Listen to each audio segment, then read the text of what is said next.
Hello, my name's Marc Roland, winemaker at Roland Wines. Thanks for joining me.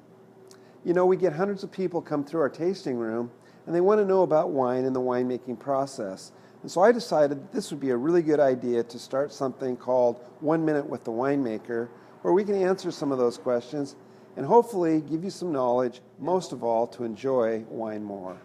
So I don't think that we could really talk about wine unless we talk about wine style.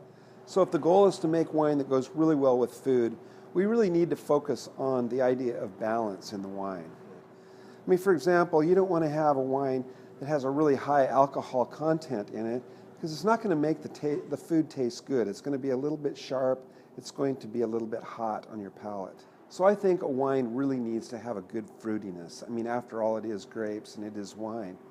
And so in order to preserve that fruitiness, we have to be really careful as we make the wine that we don't over-extract too many tannins from the grape skin so that the wine becomes harsh and undrinkable. We also don't want to over-oak the wine. Now, I love oak as much as every winemaker out there, and we do use our share of American, French, and Hungarian oak barrels. But you have to be really careful with the oak, because if you get too much oak in it, then that's going to be the main flavor that's going to come through, and it's not going to really taste good with most of your food.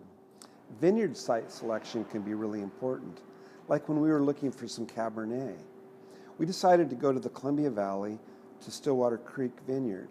It's not a super hot vineyard, and so consequently we get grapes that don't get overripe. Honestly, hundreds of decisions have to be made, and they should be informed by the style of wine that you want to make. Next time, join in and we'll have another topic.